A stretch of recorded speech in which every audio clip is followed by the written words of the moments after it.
Praise the lord. ప్రభు అయిన యేసుక్రీస్తు నామంన మీ అందరికీ శుభములు తెలియపరుస్తా ఉన్నాను. అందరూ ఎలా ఉన్నారండి? I hope you are all doing well. మరి ఈరోజు పరిశుద్ధాత్మ దేవుడు మీకు ఇస్తున్న వాగ్దానము దిగులు పడకము అని. మరి చాలామందిని చూసుకున్నట్లయితే చిన్న చిన్న విషయాల్లో కూడా ఎక్కువ ఆలోచిస్తూ ఉంటారు, దిగులు పడిపోతూ ఉంటారు, బెంగగా ఉంటారు, భయపడుతూ ఉంటారు. ఇంకా చూసుకున్నట్లయితే మధ్యకాలంలో అనేకమైన న్యూస్లు ఏంటంటే మరి ఆత్మహత్య చేసుకోవటం, భర్త ఒక మాట అనంగానే, భార్య భర్తను ఒక మాట అనంగానే, అత్తమామలు కోడలను అనంగానే, సో ఇలా అనేకమైన వాటిని ఆలోచించినట్లయితే ఆలోచన లేకుండా అనాలోచితంగా ఎవరో ఏదో అన్నారని మీ ప్రాణాన్ని మీరే తీసేసుకుంటున్నారు చాలామంది. ఈ జీవితము, ఈ భూమి మీదకి మనం రావటము ఒక ప్రణాళిక. ఇట్స్ ఎ గాడ్స్ ప్లాన్ అండి. దేవుని సృష్టి, ఆయన మనల్ని సృష్టించాడు. మనం ఎవరమండి మన లైఫ్ని అంతం చేసుకోవటానికి?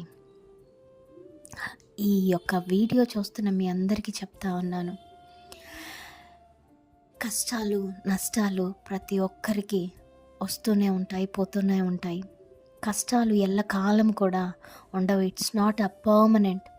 టెంపరీగా కష్టాలు వస్తుంటాయి, సుఖాలు వస్తుంటాయి, మళ్ళీ బాధలు వస్తుంటాయి, ఇరుకులు వస్తుంటాయి, ఇబ్బందులు వస్తూ ఉంటాయి. కానీ ఏది ఏమైనప్పటికీ కూడా ముందుగా దేవుని బిడ్డల ఆధ్యాత్మిక జీవితంలో మరి ఒక ఫౌండేషన్ కలిగి ఉంటే, ఒక మంచి ఫౌండేషన్ కలిగి ఉంటే వాక్యమే మనల్ని బ్రతికిస్తూ ఉంటుంది. మరి చాలామంది వాక్యాలు విని బ్రతుకుతూ ఉంటారు ఒక నిరీక్షణతో.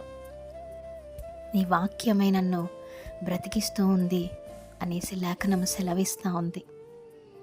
మరి ఈరోజు నీ పరిస్థితి ఏదైనప్పటికీ, ఎటువంటి సర్కమ్స్టాన్సెస్లో నీవు ఉన్నప్పటికీ, ఎటువంటి దిగజారిన స్థితిలో నువ్వు ఉన్నప్పటికీ, ఎటువంటి పాపపు స్థితిలో నీవు ఉన్నప్పటికీ, నా జీవితం ఏమవుతుందో, స్పాయిల్ అయిపోతుందేమో అనేసి ఆలోచించాల్సిన అవసరం లేదు. ఎంత ఘోర పాపినైనా దేవుడు క్షమించి మీకు కావలసిన మంచి ఈవులను ఆయన ప్రసాదిస్తాడు. దిగులు పడొద్దండి. చాలామంది దిగులు పడి డిప్రెషన్లోనికి వెళ్ళిపోతూ ఉంటారు. అవసరం లేదండి. దేవుడు మిమ్మల్ని బలపరుస్తాడు, మీకు సహాయము చేస్తాడు. ఖచ్చితంగా మీకు ఏ దిగులు ఉన్నా, ఏ భయము ఉన్నా, మీరు ఎటువంటి స్థితిలో ఉన్నప్పటికీ దేవుని పాదాల చెంతకొచ్చి మొరపెట్టండి. ఖచ్చితంగా ఆయన మీ మొరను ఆలకించే దేవుడు, మీ ప్రార్థనలకు జవాబిచ్చే దేవుడు. అంతటి గొప్ప దేవుణ్ణి మీరు పెట్టుకొని ఎందుకు దిగులు పడతా ఉన్నారు? ఎందుకు భయపడతా ఉన్నారు? ఎందుకు బాధపడతా ఉన్నారు? దేవుని బిడ్డలమండి. భయపడకూడదు, దిగులు పడకూడదు, కృంగిపోకూడదు.